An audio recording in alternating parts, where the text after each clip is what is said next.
Ustaz, semalam saya bermimpi Ustaz, jumpa suami saya duduk di taman yang cantik, yang tak ada dalam dunia ni, sedang sebut kalimah Allah. Saya yakin suami saya duduk dalam syurga Ustaz. Akbar.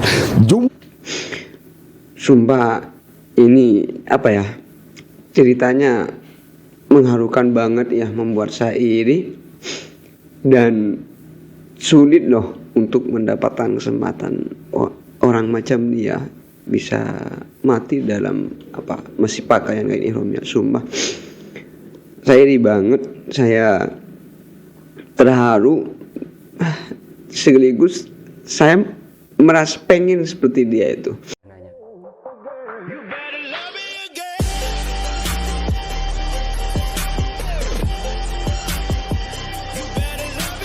Tetap dalam lindungan Allah Subhanahu wa taala. Amin amin ya rabbal alamin.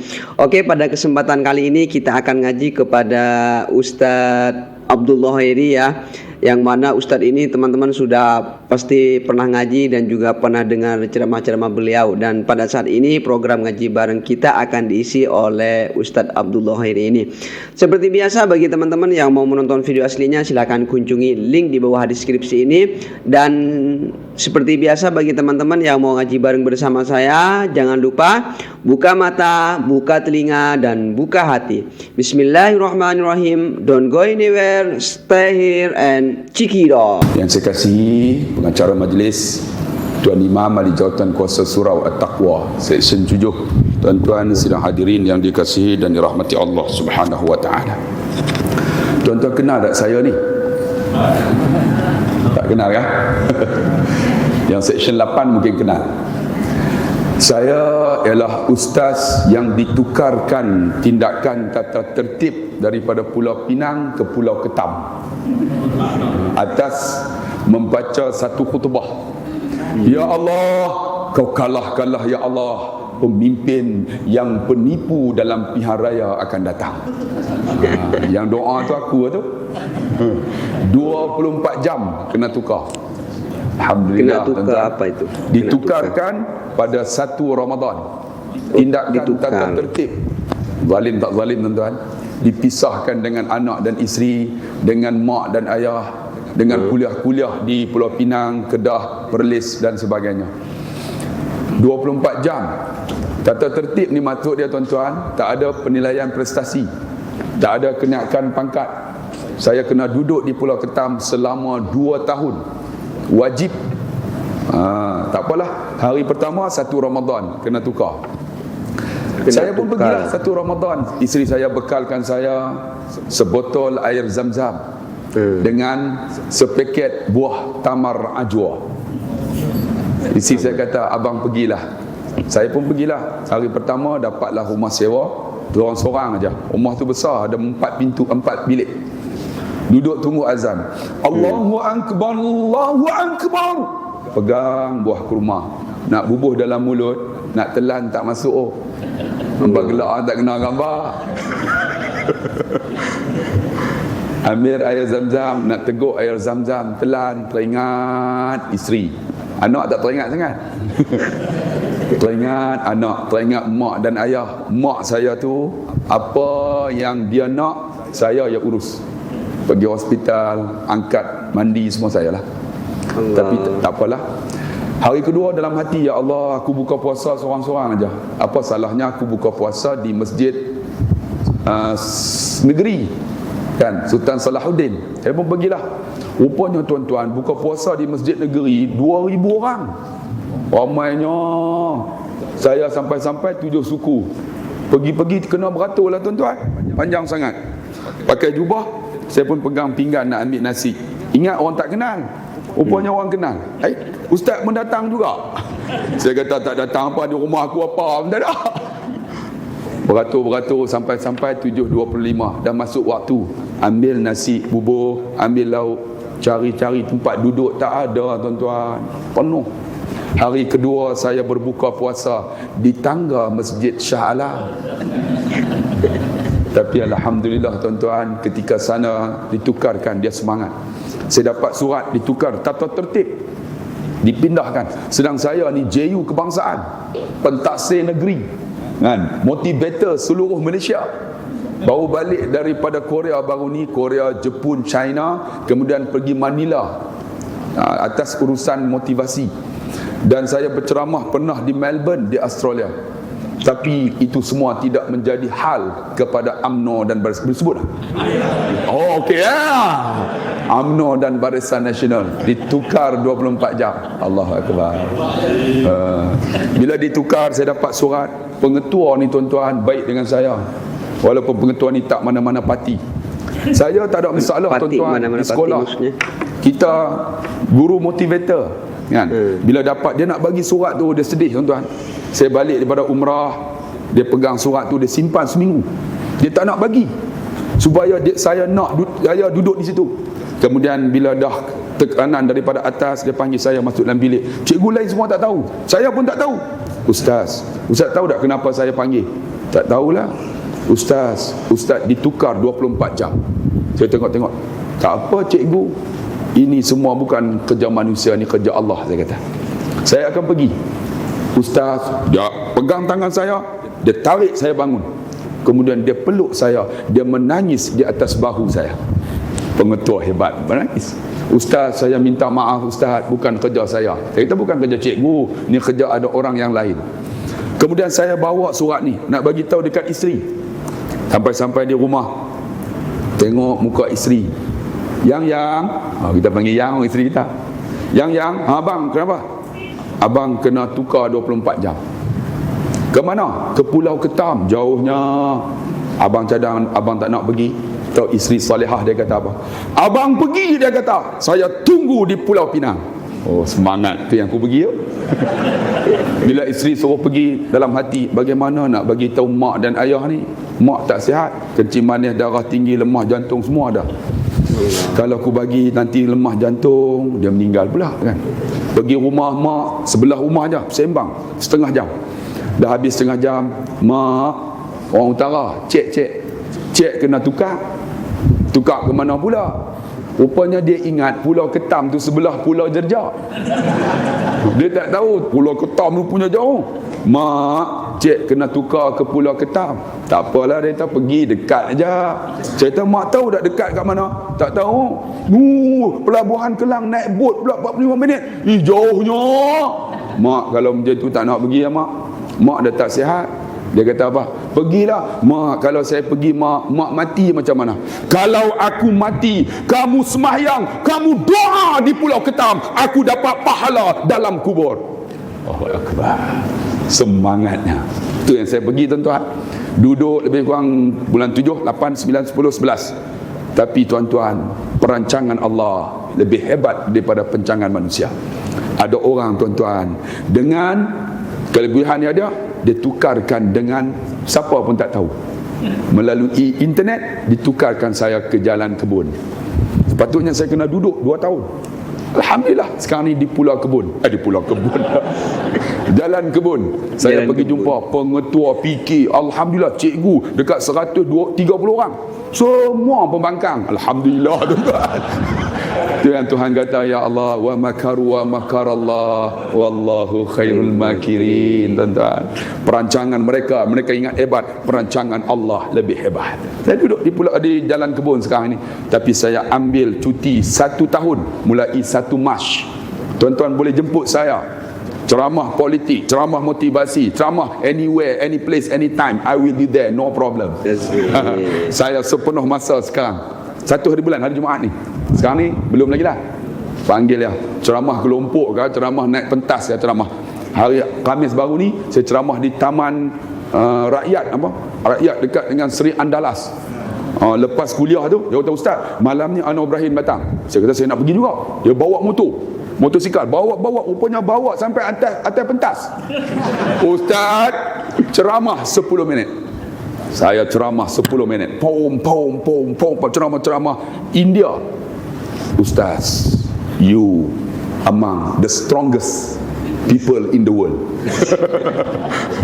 Kan? Saya kata kenapa? Saya juga cikgu, tapi saya tak mampu macam ni. Habis ceramah saya duduk di tepi. Kemudian Datuk Seri datang. Mana Ustaz Pulau Ketam, Ustaz Abdullah Khairi. Saya pun terkejut. Dia datang kat saya.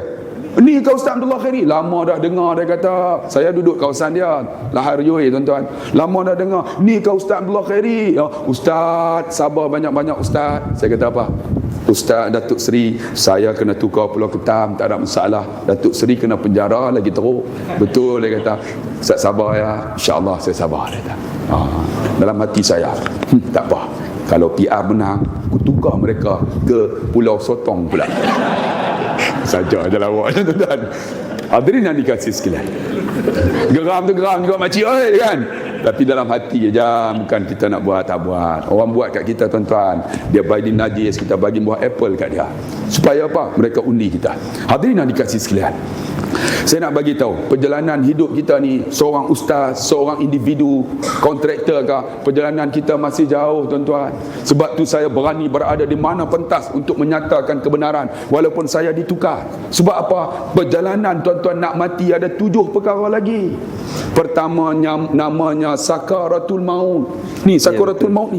Sakaratul maut ni Allah kata apa? Kalla, ketahuilah, iza balagatit tarahi, ketika nyawa kamu sampai dekat halqum, waqilaman, katakan kepada orang yang nak mati itu, ra, siapa boleh tolong kamu, wa dhanna annahu al-firat, siapa pun tak boleh tolong. Saya duk fikir, ya Allah, aku nak mati, siapa pun tak boleh tolong. Yang nak tolong amalan aku, apa yang aku ada. Tuan-tuan ingat tak, ada ulama-ulama mereka tuan-tuan tahun 85, ulama ini nama Ustaz Ibrahim Libya, balik daripada Libya tuan-tuan. Dia mengajar agama, bukan ditukar di Pulau Ketam.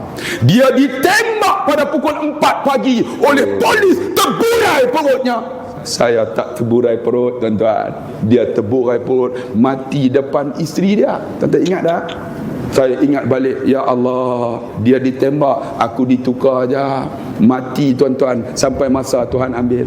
Sebab tu saya nak bagi tu, ingat yang pertama sakaratul maut. Sakaratul maut ini tuan-tuan ingat, ada seorang hamba Allah saya bawa pergi umrah tuan-tuan. Tuan-tuan tengok penghujung hayat dia macam mana. Saya bawa pergi wukuf di Padang Arafah, 26 orang jemaah haji. Saya bawa keluar daripada tabung haji, saya bagi tazkirah di Jabal Rahmah ni, menangis habis. Sebab di Jabal Rahmah ni tuan-tuan, kalau tuan-tuan naik Jabal Rahmah, tempat pertemuan Nabi Adam Siti Hawa, mustajab doa. Tuan-tuan doa dengan isteri ataupun suami. Naik atas tu bukan doa dekat batu putih, doa di depan. Betul-betul dengan jam Mekah tuan-tuan doa bersama isteri. Doa malam pertama. Tuan-tuan tahu tak doa malam pertama? Tak sempat doa. Itu tak tahu doa macam ni. Suami doa kuat-kuat, ya Allah, ini isteriku ya Allah, ampun dosa dia, jadi dia isteri salihah ya Allah. Isteri, amin, makbul doa. Isteri pula, ya Allah, ini suamiku, jadi dia suami yang saleh ya Allah, ampun dosa dia ya Allah. Tuan-tuan naiklah, doa kuat-kuat, jangan doa pelan-pelan. Sebab ada suami ambil kesempatan. Lepas dia doa, ya Allah, ini isteriku, ampun dosa dia. Lepas tu, ya Allah, aku nak kahwin seorang lagi ya Allah.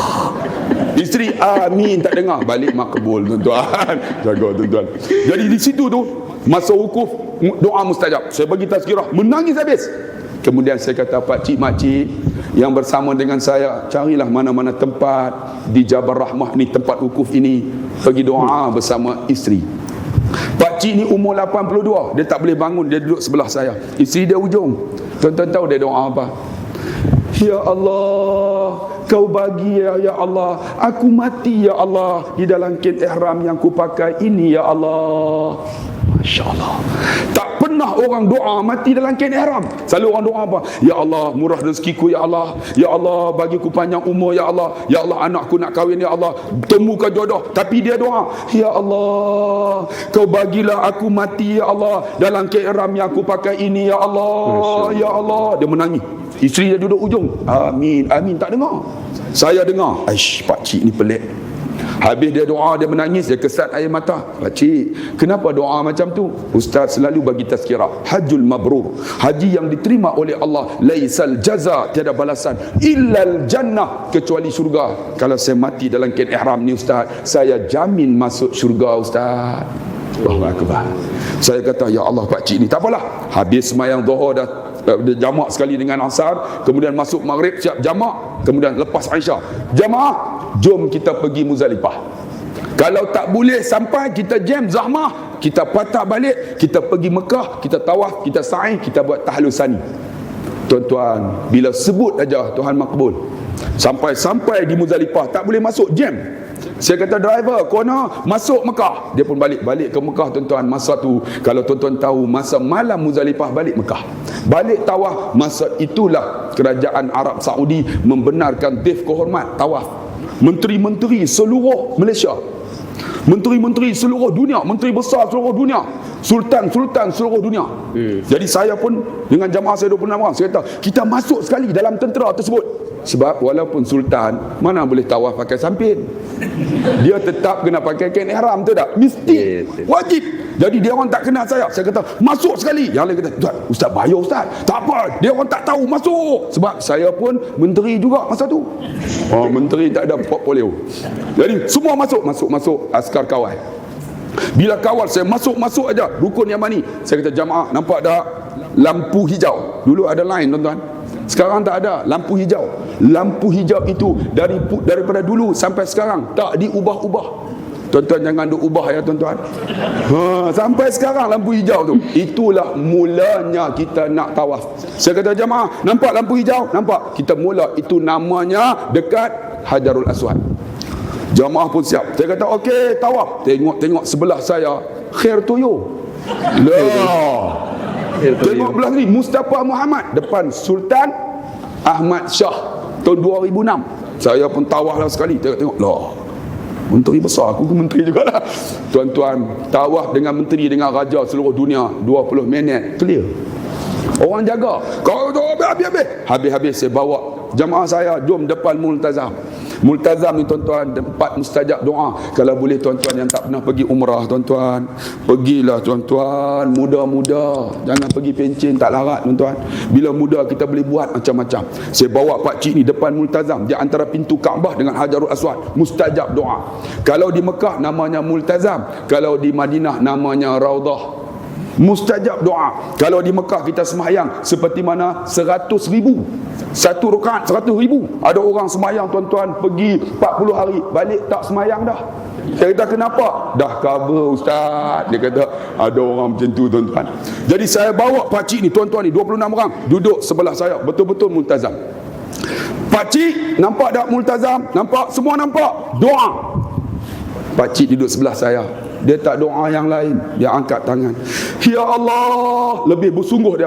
Matikan aku ya Allah dalam kain ihram yang ku pakai ini ya Allah. Sekali ini kuat tuan-tuan, saya dengar ya Allah pakcik ni. Dia ulang lagi. Ya Allah, matikan aku dalam kain ihram yang ku pakai ini ya Allah. Saya pun dengar, saya pun amin.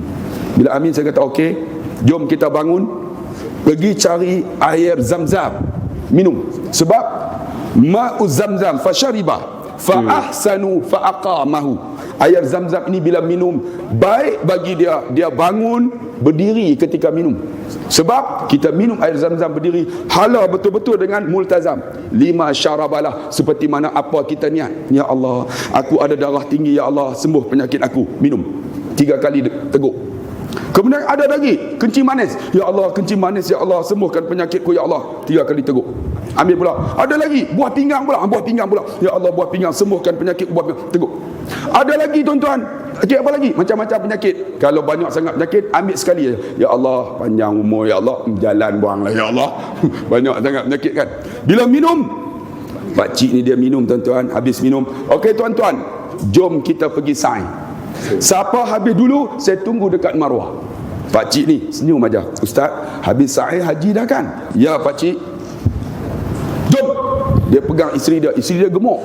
Jalan pun macam penguin. 3 jam habis saya kata jangan tahlul, tunggu saya. Bila semua dah siap, 26 orang, saya tak keluarkan gunting. Mereka keluarkan gunting. Bila keluar gunting, saya kata tarik rambut. Mereka tarik rambut, gunting letak dekat rambut. Saya angkat tangan. Ya Allah, ampunlah dosa kami ya Allah, seperti mana gugurnya rambut kami ketika kami tahlul ya Allah. Mereka tarik gunting tuan-tuan, air mata mengalir. Di Mekah seorang menangis, 26 orang menangis. Semua menangis. Bila semua menangis, pakcik tadi yang umur 82, Ustaz, alhamdulillah saya haji dah. Saya kata pakcik memang haji, tetapi pakcik kita kena pergi Muzdalifah. Kalau tak pergi nanti kita kena bayar dam. Tak apa Ustaz, saya haji dah. Dia senyum aja tuan-tuan. Dia naik van, dia tanya berapa lama? 5 jam. Zahmah, saya kata jam. Tak apa Ustaz, air pun tak minum, saya bagi air mineral. Dia duduk sebelah. Tapi tuan-tuan, mulutnya la ilaha illallah, la ilaha illallah, la ilaha illallah aja. Hidup dia sentiasa la ilaha illallah. Dia tawaf la ilaha illallah, dia sa'i la ilaha illallah, dia naik van la ilaha illallah. Sampai di Muzdalifah. Saya kata jamaah, pakcik turun. Kita kutip batu. Kita semayang subuh di depan, dah masuk waktu. Kemudian dah kutip batu semayang subuh, dia naik atas van. La ilaha illallah. Driver, jom kita balik ke Mekah. Kita relax dulu. Lepas Zuhur kita pergi Mina. Balik ke Mekah, hotel nama Qurtobah. Depan King Abdul Aziz pintunya. 300 meter. Bawah ada Masjid Khalid Al-Walid. Sampai dekat Khalid Al-Walid masjid ni. Okey, pakcik dan makcik turun. Kita dah sampai dekat hotel. Pakcik ni dia turun. Dia turun. Dia pijak bumi Mekah. Dia lemah. Dia jatuh. Saya reba dia. Tiba-tiba dia memandang. Dia sebut, Allah. Dia mati atas reba saya. Dia mati atas riba. Dia mati sebut Allah. Dia mati tuan-tuan dalam wuduk baru semayang subuh. Dia mati seperti mana dia minta dalam kain ihram. Dia mati dah dapat haji tuan-tuan. Balasan apa? Saya tengok muka dia berseri aja. Saya tutupkan matanya. Saya kata, jamin dia syurga Allah. Tiba-tiba isteri dia hidup umur 82 tahun, mungkin 60 tahun. Tengok suami mati, dia menangis. Ustaz menangis. Saya kata, makcik jangan menangis. Suami makcik mati ni depan Masjid Haram, tanah haram pula, dalam kain ihram pula, tengah sebut Allahu Akbar pula. Suami makcik akan disemahyang pada waktu Zuhur, selepas Zuhur. 4 juta umat Islam, orang balik tawaf. Suami makcik akan dikebumi dengan para sahabat. Makcik tak reda ke? Dia kesat air mata. Ustaz, saya reda Ustaz, tapi Ustaz mati di Mekah, susah nak ziarah Ustaz, tak ada kubur. Betul tak?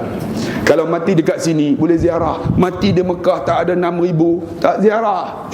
Dia duk fikir ni, ya Allah, aku datang 4 beg, suami aku 2 beg, aku 2 beg. Balik anak sambut, cucu sambut, aku balik seorang 4 beg, tetap 4 beg. Apa aku nak kata dengan anak cucu aku ni? Dia bayang macam tu. Saya kata, makcik jangan susah hati, pakcik jamin masuk syurga. Tuan-tuan, lepas balik dia tak berani, dia tak boleh nak ikut saya, nak pergi malam di Mina. Saya tak apa, kita bayar dam, melontar kita tangguh. Hari berikutnya tuan-tuan, tiap-tiap hari dia menangis. 3 hari nak balik, saya jumpa dia. Makcik nak balik dah? Senyum aja. Kenapa senyum? Ustaz, semalam saya bermimpi Ustaz, jumpa suami saya duduk di taman yang cantik, yang tak ada dalam dunia ni, sedang sebut kalimah Allah. Saya yakin suami saya duduk dalam syurga Ustaz. Akbar. Sumpah ini apa ya, ceritanya mengharukan banget ya, membuat saya iri. Dan sulit loh untuk mendapatkan kesempatan orang macam dia bisa mati dalam masih pakaian kain ihramnya. Sumpah saya iri banget, saya terharu, sekaligus saya merasa pengen seperti dia itu. Semoga kita semua seperti ini ya, amin ya. Oke, kita lanjut. Pak suami sebut kalimah Allah, kita tengok sakaratul mautnya Allah, sebab masa hidupnya Allah. Kita agak-agak boleh mati dengan Allah tak kalau duk pangkah UMNO? Dengar tuan-tuan, hidup Malaysia boleh mati dengan Allah. Kalau tidak meletakkan Allah sebagai matlamat hidup, boleh mati dengan Allah. Ni sekarang tuan-tuan, semua benda. Sebab itulah Tuan Guru kata kita seperti haiwan. Sebab apa? Haiwan tuan-tuan diberi makan, selepas diberi makan dia buat apa? Disembelih tuan-tuan. Makan. Kurut. 100, 500, dapat 100. cium tangan tuan-tuan, dapat 500 bukan cium, gigit tuan-tuan. Ni apa tuan-tuan? Sebab itu jangan dibeli kita dengan haiwan tuan-tuan. Kita ada maruah, kita hidup tuan-tuan, mati untuk Allah, hidup dengan Allah. Dibeli dengan mudah tuan-tuan, diberi 100, 500. Selepas ini tuan-tuan akan tunggulah 15% tuan-tuan, insurans akan naik. Kita dengar dah tuan-tuan, insurans akan naik 15% untuk cover semua ni. Nanti akan tuan-tuan, yang awal lagi kita ambil yang last sekali. Tuan-tuan, sakaratul maut ini pasti tuan-tuan. Bila pasti, saya nak bagi tahu tuan-tuan, kalau tuan-tuan baca dalam kitab Al-Ibtida' Qabla al-Maut, permulaan sebelum mati, bagaimana roh kita keluar. Mula-mula melalui mulut kita.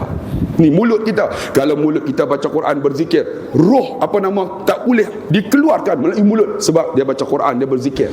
Hidup kita tuan-tuan baca Quran atau tidak? Quran tak baca.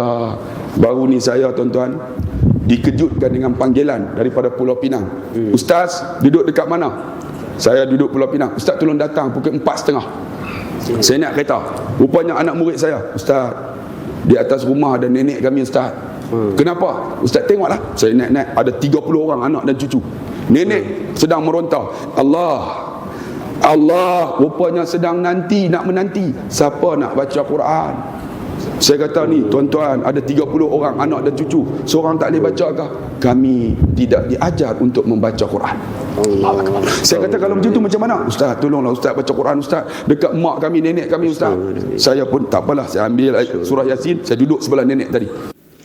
Miris sekali ya ketika ada anak sebanyak itu nggak ada yang bisa baca Quran. Dan ini merupakan suatu pelajaran bagi kita bahwa ketika kita mempunyai keluarga, saudara ataupun anak, maka hal yang paling utama diajarkan pertama kali yaitu tentang ilmu agama, seperti baca Al-Quran, terus tata cara sholat dan sebagainya, karena itu merupakan alat untuk dijadikan kebanggaan nanti. Misalnya ketika kita mati, anak kita mendoakan, anak kita mengajikan, dan itu merupakan suatu yang sangat berharga sekali bagi kita semua. Bismillahirrahmanirrahim. Yasin. Rupanya nenek ni sedang menanti siapa nak baca Quran.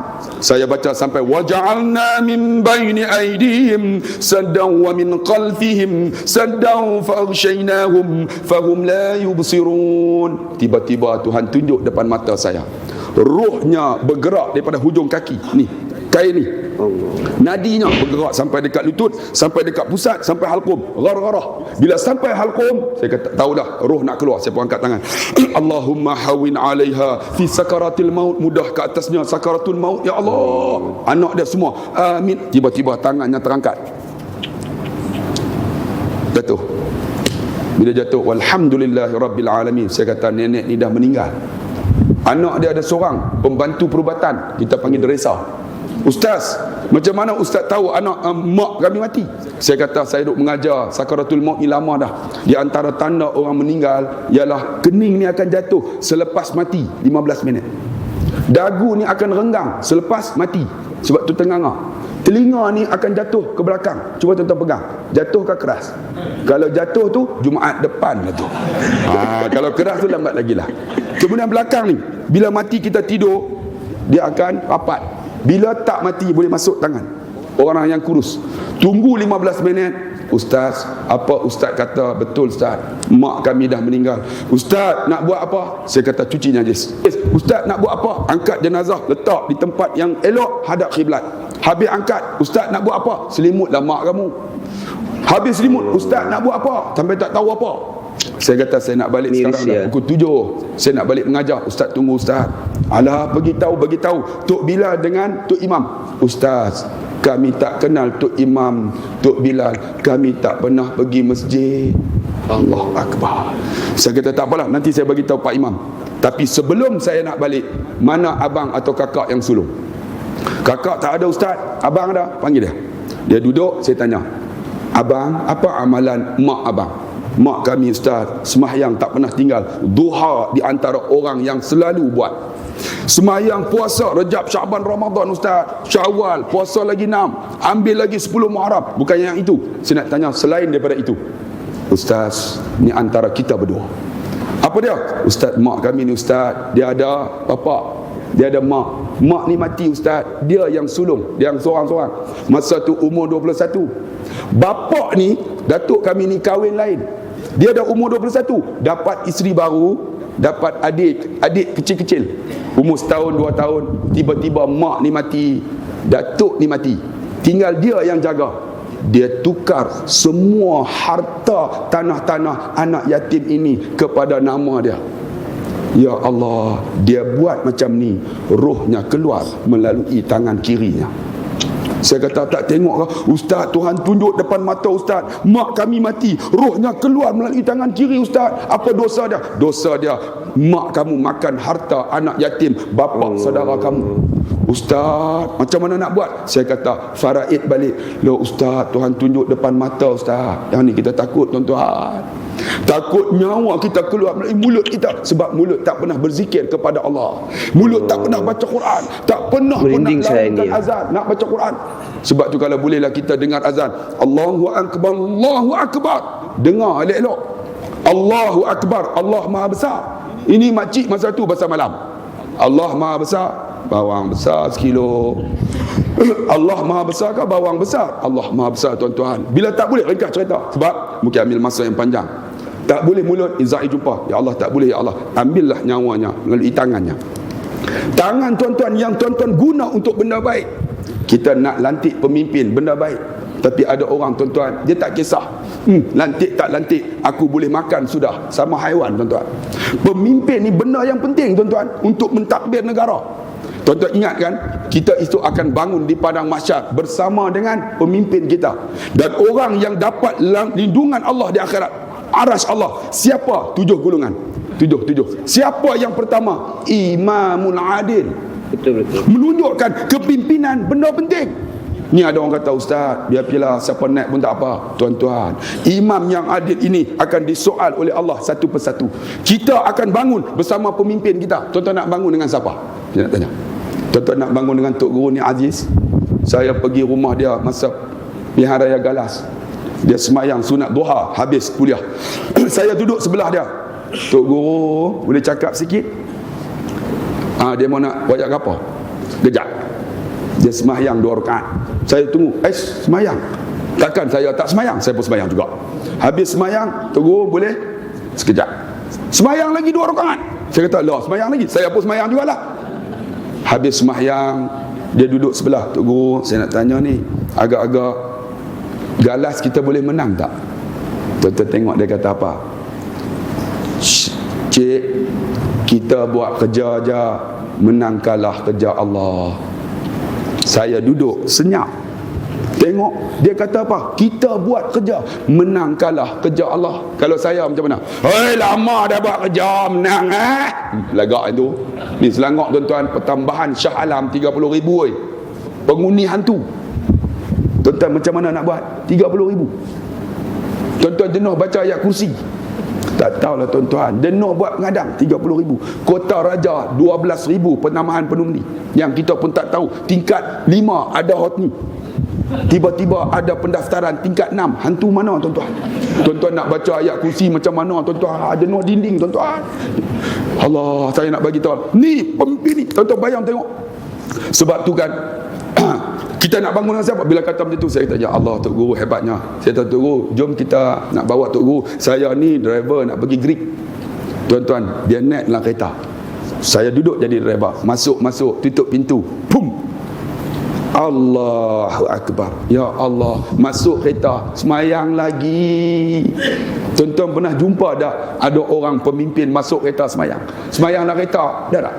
Saya pernah bawa ada syekh daripada Syria, daripada Yaman, tak silap, Syria. Tok Guru hebat, dia duduk sebelah saya. Bawa daripada kota baru balik melalui Greek. Masa tu gelap. Masuk waktu maghrib. Dia tanya saya, "Ya akhi, salai tak? Semayang ke belum?" "La." "Wuduk fi?" "Wujud, ada wuduk?" "Ya, na'am." "Ana imam wa anta makmum." Dalam kereta. La ilaha illallah, aku bawa kereta, aku makmum. Dia tolak kereta ke depan sikit, cushion. Allahu Akbar. Saya, lah aku makmum ni. Allahu Akbar, bawa kereta. Tuan-tuan tak pernah mayang dalam kereta. Tiba-tiba dia baca, ya Allah sedapnya, Allahu Akbar, rokok aku. Loh, rokok Allahu Akbar, rokok kona. Cik, rupanya rokok kona punya sedap, tuan-tuan. Dalam hati, ya Allah, orang alim naik kereta semayang lagi. Tok Guru, Allahu Akbar, tadi dah semayang duha, semayang lagi, tuan-tuan. Tuan-tuan nak bangun dengan siapa? Saya bulan 6 tahun lepas berceramah di Kuala Terengganu. Kuala Terengganu, tuan-tuan, tiba-tiba habis ceramah, Tok Guru Haji Abdul Hadi bagi tahu wakil dia nak jumpa saya. Saya ustaz biasa aja. Saya pergi pukul 9. Masa tu perut lapar ni, tak makan apa lagi. Sampai-sampai Ustaz Khalil, anak dia sambut, Ustaz sila, Tok Guru ada, ayah cik ada dalam. Saya pun tunggulah, lapar tak kira ni kan. Tiba-tiba dia angkat nasi kerabu, Alhamdulillah. Sampai-sampai Tok Guru pun pakai baju pagoda, bekas menteri besar, baju pagoda, kain pelekat, gajah duduk. Saya tengok, lah gajah duduk, aku gajah berdiri, mahal lagi. Dia gajah duduk, tuan-tuan. Saya cium tangan dia, dia peluk saya. Ustaz, sila duduk, makan lah. Saya pun makan lah dalam hati. Ada 3 bungkus lagi, lepas ini itu pula kan. Separuh dah nasi kerabu ni. Tok Guru tak makan kah? Dia baru sampai daripada Syria pukul 4 pagi. Makanlah Ustaz, saya puasa. La ilah, aku berasa bungkus ni ialah dah nak lapar kan. Ingat nak ambil sebungkus lagi. Habis yang ni rupanya balik daripada Syria, tuan-tuan. Puasa lagi Isnin. Tuan-tuan, habis makan bersembang, dia bangun. Saya tanya, Ustaz Khalil, ayah cik selalu puasa kah? Ustaz, sementara lama saya hidup dengan dia, saya kenal bapa saya tak pernah tengok bapa saya tinggal puasa Isnin Khamis. Allah. Tuan-tuan nak bangun dengan siapa? Tuan-tuan nak bangun dengan seorang lagi kah? Tuan-tuan bangun-bangun terkejut, sebelah dia ada seorang perempuan, rambut tu je sempul. Tuan-tuan berlindunglah bawah rambut dia. Tuan-tuan, esok bawah aras Allah pemimpin ni, benda penting. Tuan-tuan nak bangun dengan siapa? Dengan Tok Guru kah? Bangun Tok Guru, tuan-tuan. Rumahnya pagar Darul Anwar. Rumah bekas Menteri Besar Ustaz Haji Abdul Hadi, pagar rumahnya, tuan-tuan. Tuan-tuan pegang, jatuh bawah makanan naik. Tuan-tuan, bekas Menteri Besar Selangor, perabot 2 juta, rumah 24 juta. Orang tanya, Datuk, macam mana rumah 24 juta? Saya bekas Menteri Besar.